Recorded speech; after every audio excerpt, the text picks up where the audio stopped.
ने तो आए, इनसे पूछते हैं क्या तासुरात हैं इनके। अस्सलाम वालेकुम सर। सर कैसे हैं आप? जी वालेकुम सलाम। बहुत खुश हैं आप इस टाइम? देखो जी, खुशी है जित दी हर बंदे ने खुशी होंगी है। इत्थे तो शबाज शरीफ अपना मरियम नवाज ने नचन लग पैना सी जो जित जाती थे असीं ते बंदे हाँ।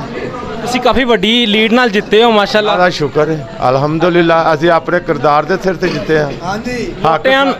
हक दी ते बातल दी जंग सी, हक दी फतह होई, असीं खुशी हाँ। ਲੋਟਿਆਂ ਵਾਸਤੇ ਕੀ ਕਹੋਗੇ?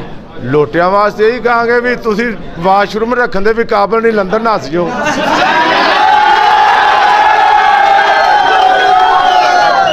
ਤੇ ਸਰ ਕੀ ਲੱਗਦਾ ਹੈ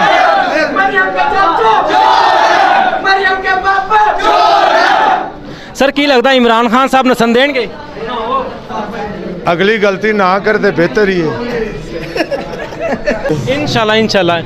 इमरान खान जिंदाबाद। मेहरबानी सर। मेहरबानी। दफ्तर ਉਹਨਾਂ ਦਾ ਬੰਦ ਹੋ ਚੁੱਕਿਆ ਹੈ और सर सब सूंघ गया, सब सूंघ गया। हाँ जी सब सुन गया। जिस तरह इंडिया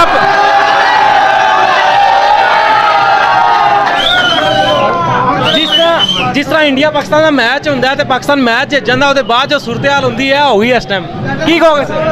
सूरत हाल ऐसी इंशाल्लाह हाले तो एक सीट की खुशी मना रहे हैं। ਅਸੀਂ ਅੱਜ रात 17-18 सीटा की खुशी मनानी है इंशाल्लाह इंशाल्लाह इंशाल्लाह।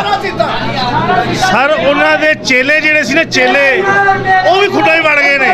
ਉਹ ਨਹੀਂ ਨਜ਼ਰ ਆ ਰਹੇ, ਸੜਕਾਂ ਵਿਹਲੀਆਂ, ਦਫ਼ਤਰ ਵਿਹਲੇ, ਚੇਲੇ ਵਿਹਲੇ। ਛਾਪਾ ਹੀ ਉਹਨਾਂ ਨੂੰ ਇਹੋ ਜਿਹਾ ਪਿਆ ਤੇ ਭੱਜਣਾ ਹੀ ਹੈ ਉਹਨਾਂ ਨੇ। सबसे इसमें बड़ी कामयाबी जो है ना ये प्रेस वालों की है जिन्होंने हमें सपोर्ट किया है, और मैं बड़ा खुश हूँ कि प्रेस जो है ना हक और सच पे खड़ी है।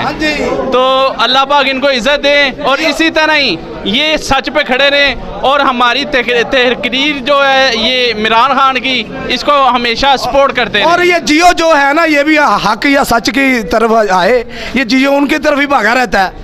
नहीं सर उसकी भी इंशाल्लाह खत्म हो जाएगी।